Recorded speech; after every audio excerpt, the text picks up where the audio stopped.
Приветствую, дамы и господа! Мы продолжаем играть Modern Warships, и сегодня у нас в гостях новинка боевого пропуска мартовского. Это Бора, он же Боря, он же Борис, он же Борис животное, он же Борис хрен попадешь. Ховеркрафт, в переводе на русский, это малый ракетный корабль на воздушной подушке. Представляет он российский флот. Выглядит он вот так. Ну, камуфляж, конечно, это мой. Без камуфляжа он выглядит вот таким образом. У него уже какой-то свой камуфляж имеется, так что вешать на него другие камуфляжи совсем даже и не обязательно. Итак, по древней традиции, верните, пожалуйста, мне камуфляж. Для начала мы рассмотрим его ТТХ. Итак, прочность 396,5 тысяч. Очень мало прочности. Если что, как бы, ну, одна ошибка, и вы в порту. Скорость 39,2. Вот тут как бы интересно. Обычно врут примерно на один узел. На самом деле здесь как бы соврали аж на целых 3. Скорость у него 36. Если хорошо заложить в поворот, то скорость падает до 34. Обратным ходом он умеет плавать 18 аж целых самых узлов. Маневренность 5,9. Не знаю, почему так. Он довольно хорошо крутится, вертится. Никаких проблем с этим не возникает. Единственная проблема, если это считать проблемой, он не очень быстро набирает максимальную скорость. Поэтому останавливаться, потом опять разгоняться на нем не очень удобно. Радиус обзора 8,8, заметность с воздуха 3,83, заметность с поверхности 3,4, кораблик незаметный. Заметность с глубины 3,12. Разведданные 4 секунды, штраф при движении 9%. Переходим к вооружению. Ракетные слоты 2+2, классическая схема, ничего нового. Все остальное залочено, абсолютно все, поменять ничего нельзя. Пушку мы имеем АК-176МА, аж целых самых 76 миллиметров, который урон наносит за залп 46 тысяч, перезарядкой 4,2 секунды. Стреляет по самолетам, стреляет по кораблям, самонаводящаяся. Имеет урон по области 100 и радиус 33. Гранатометы в количестве 2, в данном случае это РПК-8, 213 миллиметров, как нас уверяет данная надпись. Урона за залп они наносят 58 тысяч, а перезарядку имеют точно такую же, как и пушка, 4,2 секунды. Имеют урон по области 50 единиц, а радиус 100. То есть здесь большой радиус, малый урон, у пушки наоборот. Радиус меньше, 33, а вот урон больше, аж целых самых 100. ПВО. АК-630МА 30 мм, ну, как бы такое себе. Дистанция у нее, дистанция самая у нас главная, это 3.03, перезарядка 3.15. Ну, в остальном это как бы типичное пушечное ПВО, которое стреляет и создает видимость какой-то там противовоздушной обороны. Стрела 10М, еще 2 штуки у нас их есть. Перезарядка у нее 4,2, урон за залп 4300. Дальность у нее 2,6. Очень хреновая дальность, очень плохая дальность. Не знаю, почему так. Но, в принципе, какие-то ракеты срезать могет.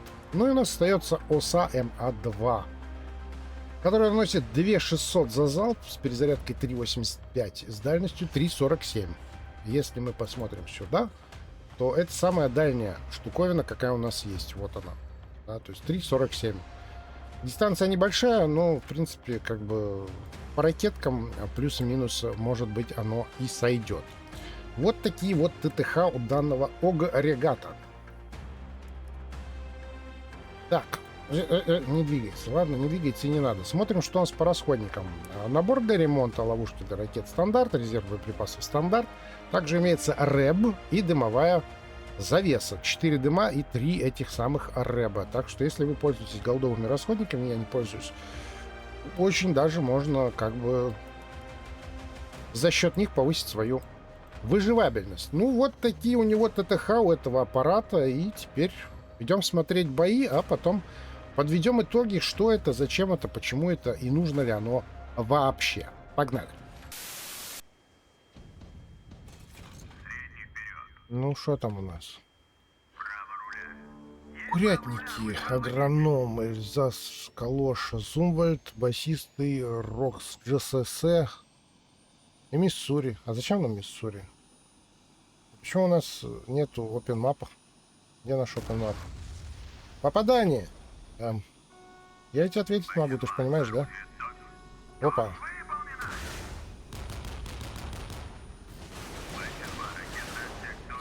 Стреляем по... Так, что у них здесь? У них здесь что-то есть? Есть.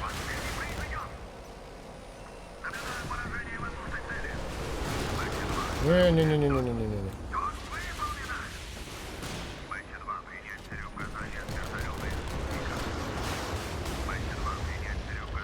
Так, по курятнику выдал. Ребят, давайте тоже выдайте что-нибудь, а то я как бы один тут как бы воюю, как бы, а вы как бы типа что? Пошел отсюда. Так, курятник минус, это хорошо. Минус курятник. Этот быстрый, гнида. Кто его догнать-то может? Только я. Придется мне за ним бежать, что ли, да? Нет?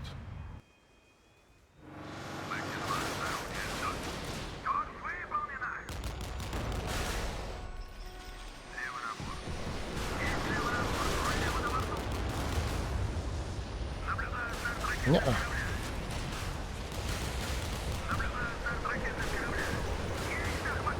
О, привет.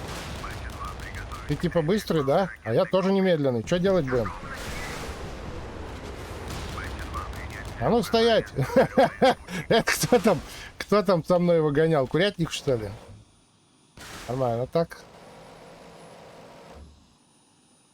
Ну, погнали тогда. Искать. Что там? Все, бой кончился. Всем кирдык. Мы всех победили. Быстро, однако, я даже понять ничего не успел. Дайте стрельну хотя бы в него.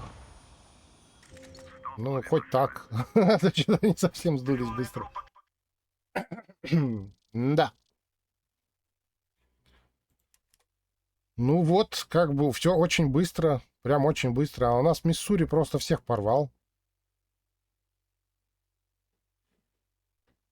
А у них супер Эльзас, а у нас Миссури. Нормально так? У них Эльзас 40 тысяч. А у нас Миссури 1,5 миллиона. Вот так и живем. Нормально. Ну что, кораблик, сразу увидел курятника, быстро его увидел, быстро по нему урон нанес, быстро спрятался от урона, который по нему наносился, быстро сообразил, что у них этот куда-то полез к нам в тылы, скорее всего, побежал искать нашего Шарля де Голля, соответственно, я развернулся, побежал за ним, потому что единственный, кто мог его, по сути, догнать. И, в принципе, я его и догнал, после чего отстрел по нему, и все, на этом бой закончился, там ребята сами уже... Хорошо так отстрелялись. То есть урон наносится быстро, быстрое движение, ну и думать надо тоже соответствующе. Надо быстро соображать. Что делать-то в какой ситуации, да? Здесь нужно было сообразить, что сейчас мы потеряем курятника, если быстро не догнать этого агронома. Ну и, соответственно, агроном, кстати, был в шоке. В таком шоке, что аж в остров, по-моему, влетел. Ну, как минимум, он пытался. Не знаю, насколько хорошо у него получилось, но он пытался. Ну и пушка, которая сама по себе наводится, она вот демонстрирует, насколько это хорошо сочетается с быстрой машиной, когда ты можешь управлением заниматься и просто не обращать на пушку внимания. Навелся куда-то в сторону противника и шарахнул. Все попало само по себе. То есть показательно, показательно. Урона, конечно, не миллиард, но сам бой показателен именно для корабля, что он как бы может. Так-то так.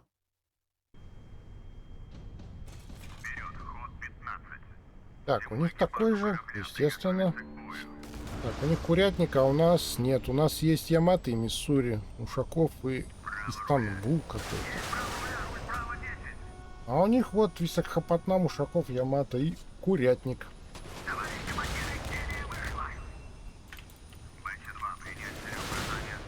Брысь! Так, тут всякая хрень.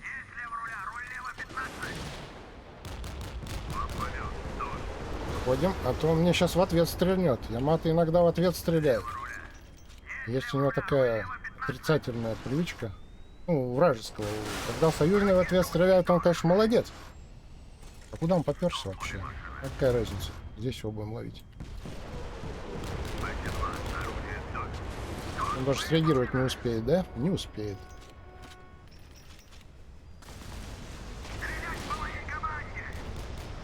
Так, Яматович, кажется, поиграл, да? Я так понимаю.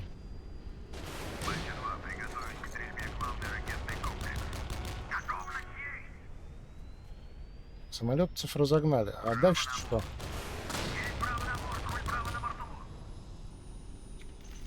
О, привет. Не ждал? Наверное, не ждал. Да, что? Кто-то там летит. Тихо, тихо, тихо, тихо. Пусть подожмется, пусть подожмется. Поджимайся, поджимайся, поджимайся.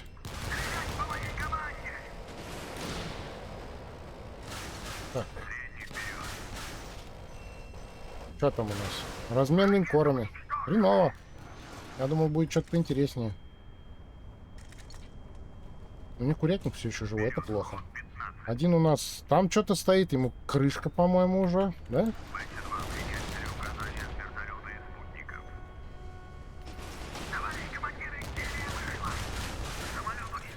А!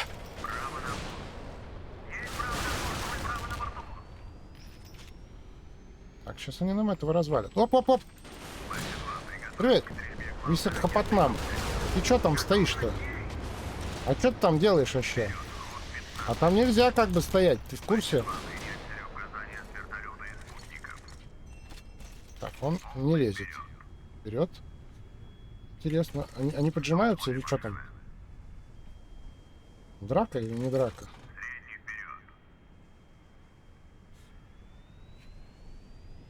Я попробую их растащить. Давай, давай, давай, давай. Ага, и так сейчас наши... Как? Выскакивают на второго и его забирают, да, нет? А, под кого-то я его вытащил, наверное, под вот этого, да? Да. Не зря он там торчал все-таки. Что-то я на него зря грешил. Так, покусим одного. Во. Тут что-то урон начинаем размазывать, это неправильно. Что там, курятник за меня взялся, что ли? Нехороший человек. Поехали. Курятник, ты где? А? Вон ты где, я тебя спалил, все. А я тебя спалил. Вертолетов ни у кого не осталось, да? Ладно, я тогда поеду с светляком. Пацаны, я светляк, я полезный. Не бейте меня. Блин, ёпаный, ты что ж вы делаете-то, толстый? Вы же меня сейчас вообще расплющите. Они специально, по-моему. Они точно специально это сделали. Они просто так. Вон он, я его нашел. Он прям в А7 залез.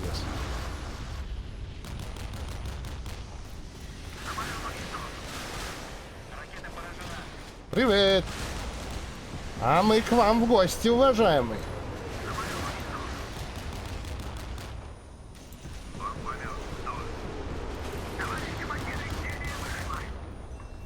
Я его нашел, я его нашел, пацаны, я нашел. Ну, в смысле, дамы тоже, да. Но нашел его я в любом случае. Я его нашел, я первый его видел. Так, Яматович раздал. Так, ну вот, еще один бой, где как бы характерный момент за счет скорости. Я их растащил в какой-то момент. Високоподнам у них занял совершенно дурацкую позицию. Ну, тут 29 уровень. 26 уровень Шар-де-Голь тоже, да, как бы ждать от этих ребят не особо чего приходится, поэтому говорить, что бой какой-то равный, что кто-то кого-то нагнул, тоже не приходится, но Ямато, кстати, у них тоже очень странный, пошел в обход, как бы, во-первых, обход не играется на этой карте, играется арка, она основная позиция, если у тебя медленный корабль, то вообще переть в обход на медленном корабле, это очень странно, тем более на неуниверсальном медленном корабле переть в обход. Вот я бы мог поплыть в обход, но я бы не поплыл. Я бы все равно играл от арки. Вот. Но почему этот бой? Почему? Потому что здесь был характерный момент, когда я срисовал, что наши заходят в арку внутрь, с одной стороны. Я быстренько побежал с другой стороны, понимаю, что в случае чего я смогу и отбежать назад. Да? Но смысл был в том, чтобы растаскивать противника. Вот эти два корабля, чтобы растаскивать их в разные стороны, чтобы они не могли сконцентрироваться и стрелять в одну сторону. Потому что им постоянно кто-то будет в спину настреливать. Представьте себя на месте этих двоих.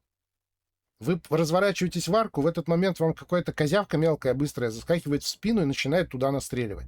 Вам приходится туда разворачиваться, тут же заходят с арки и начинают вам опять в спину настреливать. И это, ну, крайне неудобно так играть. В этом, в принципе, и смысл таких вот маленьких, быстрых, вот эти все Зевсы, кто там еще есть, 125-й. В этом, по сути, и смысл. Да, то есть он может быть разный масштаб. Это может быть глобально в рамках целой карты. Вы можете там где-то обходной маневр и в спину настреливать. Или в рамках вот локально вот такой маленькой ситуации, какой-то конкретно позиции, вы оббегаете и создаете вот этот элемент, ну, дикого дискомфорта, что вообще играть невозможно. И постоянно кто-то в спину стреляет. Вот. Ну, противники тут тоже как бы они растерялись что-то. Кто там был? У них был Бора и Ушаков, я так понимаю, да? Они что-то тоже так подрастерялись и попытались высунуться, получили от... Кого там они получили? Кто у нас там был? Истанбул у нас был, да? Что это такое вообще? Это не корабль второго тира случайно? Или это что-то новое, редкое? Я не знаю. Но вроде как он у меня был за спиной, когда они высунулись, он им отвесил от души. Что тоже, в принципе, сработало. Ну и просто их раскидали, бедолаг. И вот эту роль этот корабль отыгрывает, как видите, очень даже здорово. И да, не надо его плющить. Если вы играете на огромных кораблях, не надо плющить маленьких. Это как минимум некрасиво. Как максимум нарушение правил дорожного движения. Угу. Так, а у меня нету светляка. Кто-нибудь будет светить? Эй! Так, у них тоже есть этот. Так, у нас арта, у них не пойми что. Ямато. 2 штуки. Нанчанг. У нас Тедди Стивенс, Миссури и Супер Элизас. Ну, кто-нибудь вертолета отправьте. Ну вот нет вертолета, все. Приехали. Я бы мог уже отстреляться. Мне пофигу, у меня пушка самонаводящаяся. В любом случае попаду.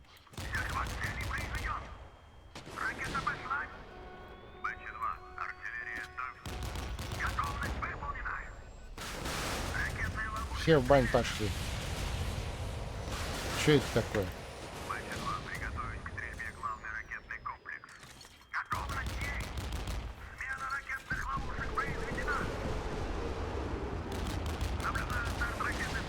Не-а.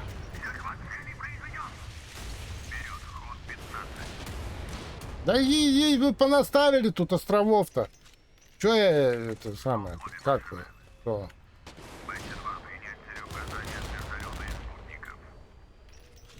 Больше не в кого стрелять в самолеты. Но у них 2 Яматы как бы.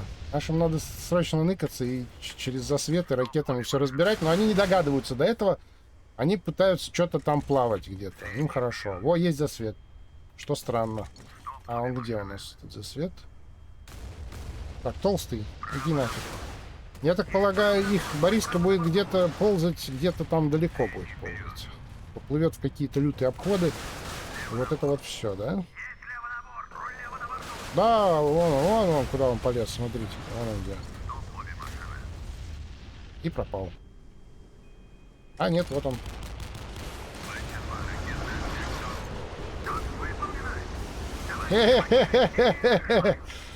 Что-то пошло не так. Так, убираем верхушки нафиг все эти. Засветы надо убирать. Многие недооценивают значение засвета.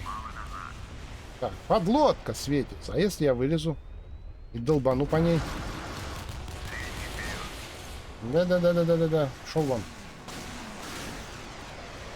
Я все еще обнаружен. Да, я все еще обнаружен. Нас что, самолетами Ямато пытается атаковать? Ну, теперь я видел все. Ямато, играющий в курятника, это я видел все. Что ты делаешь? Что ты делаешь? Что ты делаешь? Что ты делаешь? Воплощение тоски и печали. Что ты творишь? Он воюет. Ну ладно. Давайте я тоже с ним повоюю тогда вместе. Я тем более, что не свечусь. А он по мне стреляет, гад.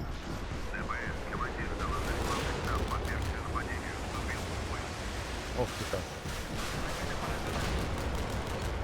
А я нет, я туда не поеду. Иди нафиг. А чё того не забрали линкора-то? Эй, Вейблбисы. Второго линкора-то что не забрали? Размен-то был бы уже в нашу пользу. Что ты машешь своими лопастями? Тихо. У нас тут противник-враг. Нашел врага противника. Я вижу. Месите его. Я разрешил. О, привет.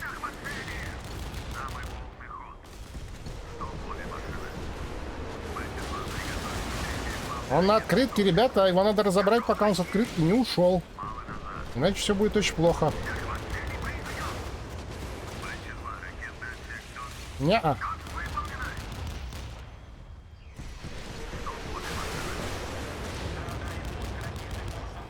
Не-а. Ей! Что с подлодки-то утопили? А что она всплыла? Ну ладно, пофигу. Всплыла ее дурость. Не мои проблемы.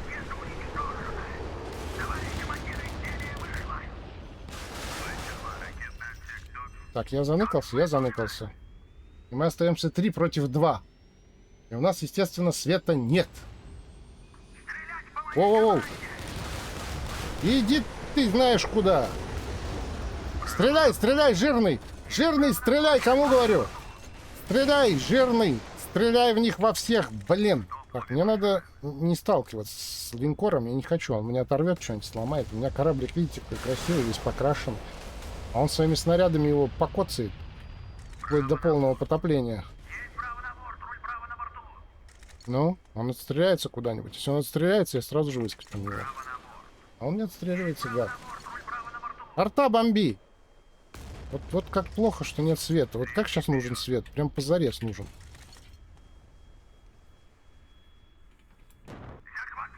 У него пушки развернуты? Не. Он не может выдать. Гаденыш. Он меня караулит. Вот это то, о чем я и говорил. Раз, у меня корабля нет.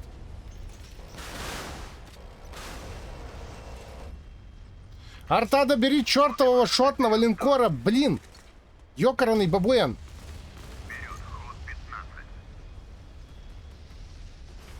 Арта, я тебя ненавижу. Ты в курсе, да? Ладно, я попробую выскочить на это. Может, у него столько урона не будет, чтобы меня забрать окончательно. Да, не будет. Хорошо.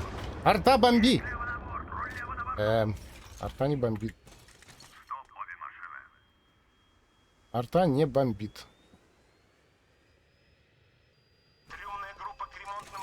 Да, куда ты? Нехорошо-то, а?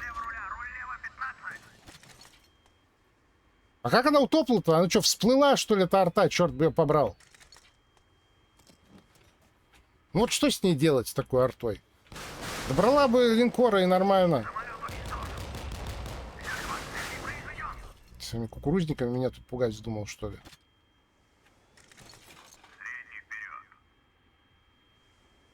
Енями.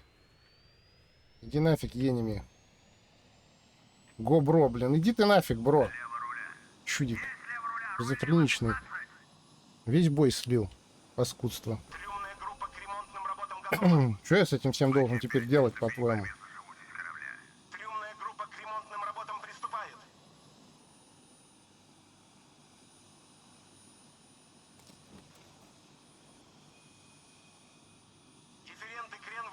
Блин, он меня увидел, гад. Надо менять направление движения срочно.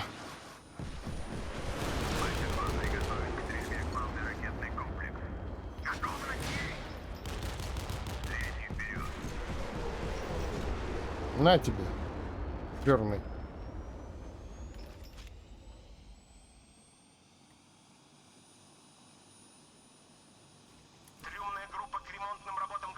Пушхим, ага. Мне больше делать нечего, кроме как линкор пушить.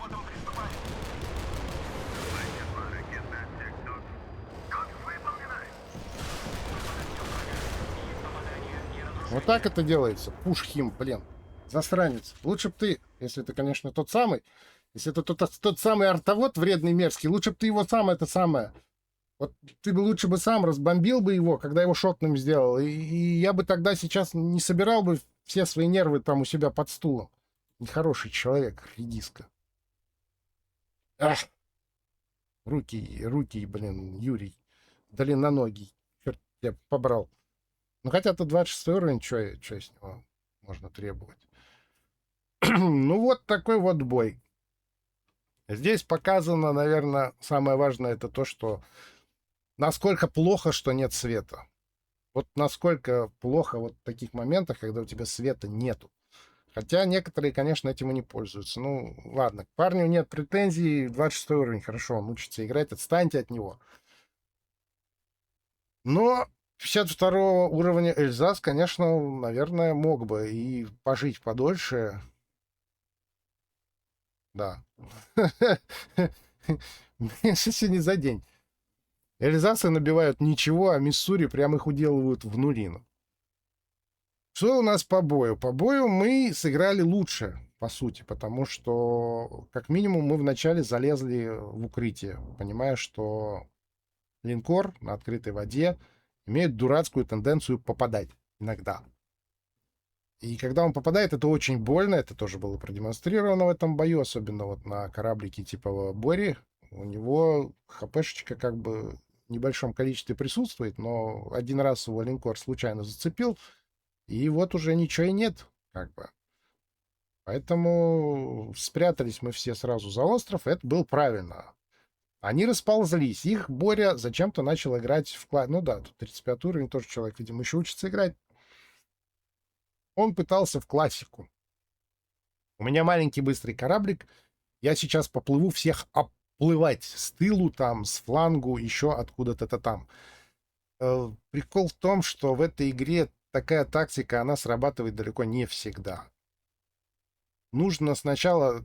Здесь очень сложно. Здесь надо прочитать изначально ситуацию. А ситуация должна устаканиться. Все должны встать на какие-то позиции и начать перестреливаться. То есть бой не должен быть быстрым и динамичным.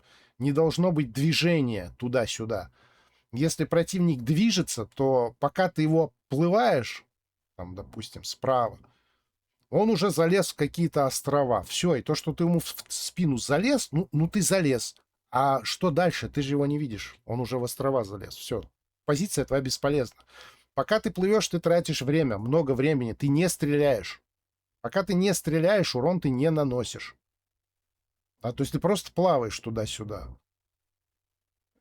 И получается, что как бы, ну, сам проход твой, отнимающий время, он в конечном итоге должен иметь какой-то выхлоп. То есть ты должен зайти в тыл и там уже, как говорится, от души выдать. Если ты не выдашь от души, ну, как бы смысл был время терять. Не проще тебе тогда вместе с командой играть, вот как я сейчас отыграл. Я выбрал играть с командой. Нестандартно для маленького кораблика, который вроде как думал, чтобы куда-то побежать там и кому-то нагадить под дверь. Нет, в принципе, нет. Я остался с командой, и я просто вливал урон. Укрываясь от вражеского за островом, я высовывался. С одной стороны высунулся, отстрелялся. Ушел за остров, отсветился, вышел с другой стороны, опять отстрелялся. Затем Боря, ну здесь ошибка новичка, понятно, он просто через открытую воду побежал к нам зачем-то. Это был очень странный ход. Да, это понятно, типичная ошибка в этой игре, играть от открытой лужи. Зачем? Непонятно. Вот. Я, в свою очередь, высунулся там, отстрелялся, высунулся здесь, отстрелялся, высунулся там, отстрелялся. То есть я высовывался на короткий промежуток времени, отстреливался и прятался, и все время следил за отсветом. То есть если я не свечусь, я стою и продолжаю стрелять. Хотя один из линкоров меня даже слепую зацепил. Вот. И под конец, как бы, там был момент еще с линкором, когда я выходил на линкор, смотрел, куда у него развернуты пушки. Да, если пушки не на меня развернуты, я могу быстро опять же выскочить, влить в него урон. А у Бориса, кстати, не так уж и мало урона для маленького кораблика. И сразу же опять сныкаться, пока он мне в ответ не выдал. Да, то есть на такой схеме я выбрал играть. И эта схема сыграла лучше, чем вот эта схема с дальним обходом. Потому что, ну, дальний обход, еще раз говорю, это надо сначала подождать, пока ситуация устаканится. Прочитать ее полностью, что все стоят. Тогда ты обошел, тогда ты начал эту ситуацию ломать. Как это вот было в бою на Арктике. Они стоят, наши подлезают, вот они вблизи уже подлезли, вблизи, да, на малую дистанцию подошли, и вот они стоят друг напротив друга. И в этот момент я забегаю со спины. А здесь еще ситуация вообще никак не устаканилась, человек побежал где-то вокруг. Ну, вот это типичная ошибка новичка вообще, наверное, в компьютерных играх, потому что нет общего понимания, что это такое и все, как это работает. Вот, и поэтому вражеский Боря, он просто, ну, не смог. Потому что куда он стрелять-то будет? Мы-то все попрятались. И любые его попытки куда-то высунуться нарываются на контр э, с моей стороны. То есть его постоянно контрил. Он пытается высунуться, я ему стреляю в ответ. Он наносит урон, но тут же его получает. И, соответственно, ну, как бы вот такая схема не сработала. Поэтому не всегда такие корабли играют в классику, ребят. Читайте бой, читайте миникарту, смотрите, что происходит вообще. И уже от этого принимайте какие-то решения. Урона у вас нормально. Главное, что ХП, помните, что ХП у вас мало. А урона-то у вас достаточно. Если вы дополнительно к урону ваших союзников вливаете еще и свой, то, ну, цифра 2,2 как бы. Она же не с неба упала. Ее кораблик сделал. То есть кораблик стрелять может. Ну и финальная дуэль, конечно, здесь я использовал дистанцию, потому что линкору попасть с дистанции сложнее. Особенно по мелкой козявке, которая еще и двигается при этом. Он дает залп, я останавливаюсь и спокойно отстреливаюсь по нему. Да. Как только я чувствую, что сейчас он будет пулять, я начинаю там мансовать туда-сюда, чтобы он меньше попал. В упоре линкор снес бы меня сразу. Ну, был момент вот этот, когда я первый раз высунулся, пушки были отвернуты, второй раз я уже как бы пожадничал, пушки были на меня повернуты, он мне чуть весь корабль не снес просто за секунду. Он может, вот корабль на одной ошибке можно потерять. Вот. А если вы на дистанции, то уже как бы не так-то просто в него попасть. Соответственно, как-то вот.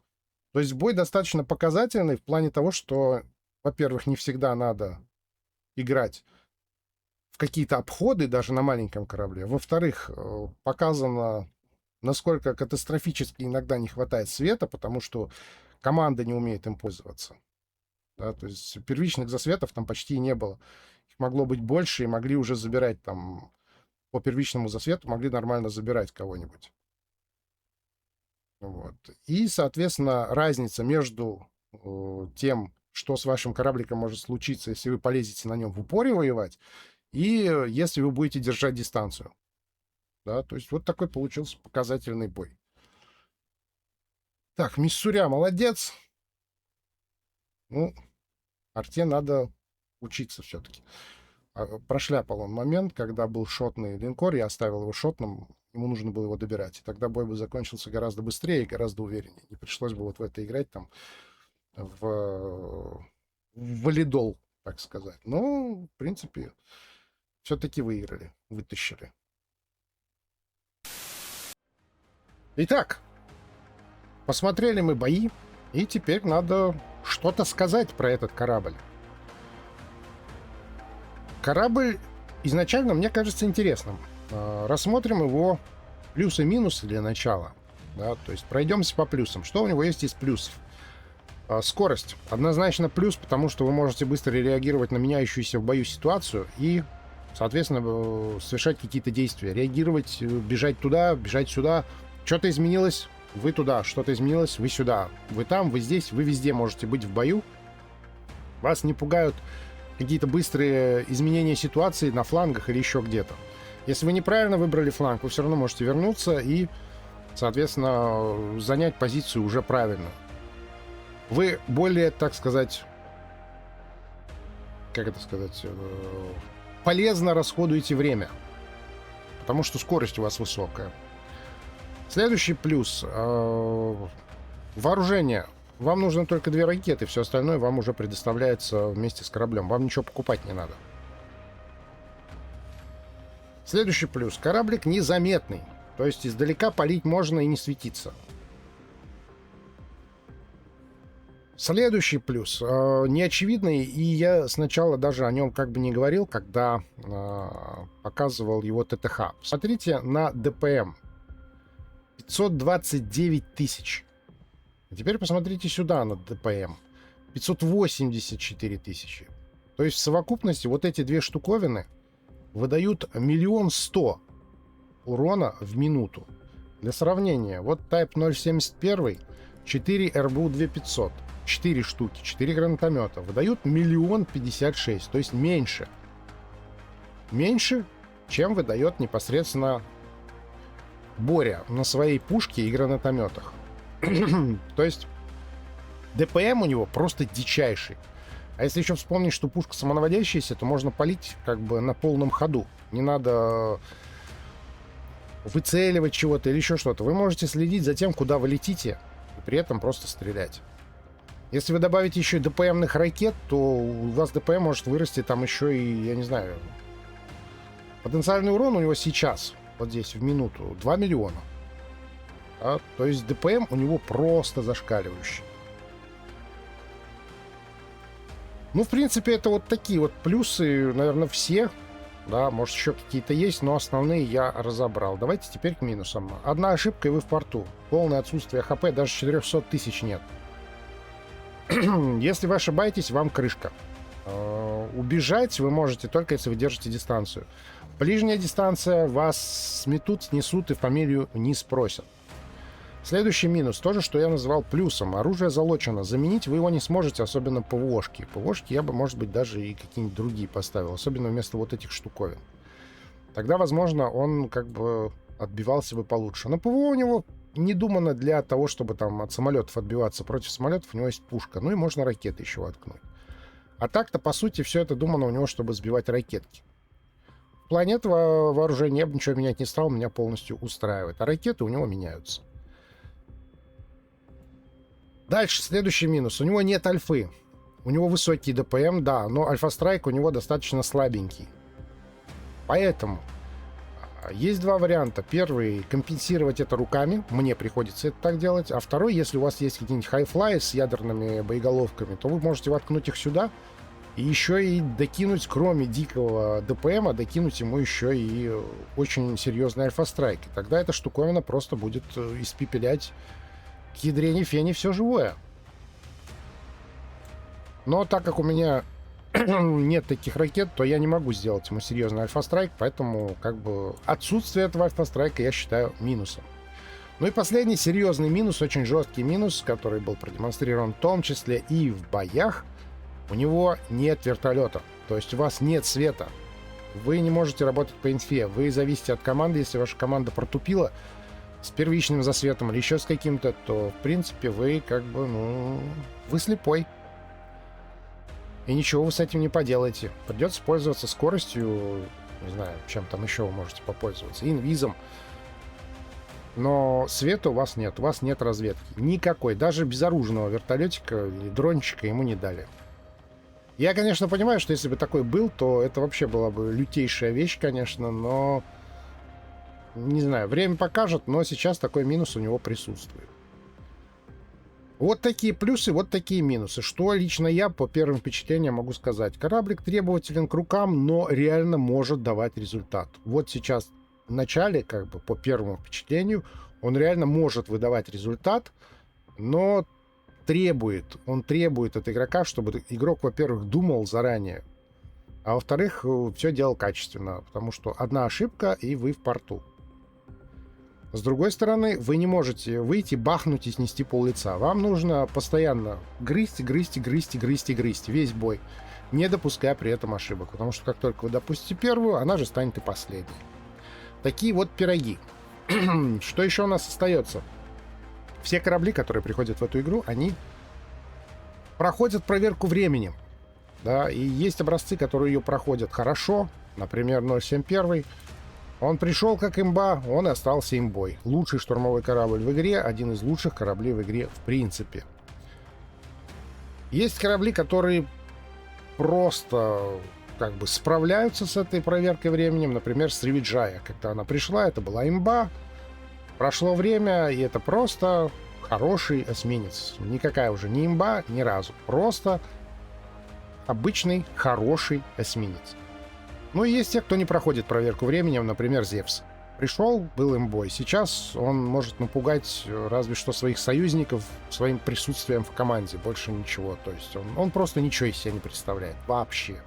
Кстати, если сравнивать Борю с другими вот этими вредными козявками, то я бы поставил его между Зевсом и 125-м. Вот он что-то посередине между ними такое представляет из себя.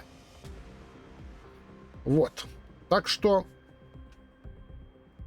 остается только ждать, когда его получат все, когда его откатают как следует, когда научатся бороться с ним, когда игроки научатся играть на нем, когда он пройдет проверку временем, и тогда уже можно будет четко сказать, вот какое место он займет. Сейчас вот как бы как новинка, когда его еще там не понимают, что с ним делать, когда его шугаются и так далее, когда можно играть агрессивнее и т.д. и т.п. Ну, естественно, он силен. Силен, хорош, и я рекомендую его всем получить, потому что эта штуковина совершенно бесплатная. Ну, мне он обошелся в какое-то количество золота, но только потому, что я постоянно обновлял задание, чтобы побыстрее его получить и сделать на него обзор. А вам этого делать не надо. Вы можете просто спокойно проходить Battle Pass, никуда не торопиться и получить себе вот этот вот кораблик. Вот такие дела, вот такой корабль. Будем ждать, как он проявит себя дальше, как он пройдет проверку временем. А у меня на сегодня все. Всем спасибо за просмотр, приходите еще. Не забываем подписаться на канале, проставиться лайком. Всем всего и до встречи.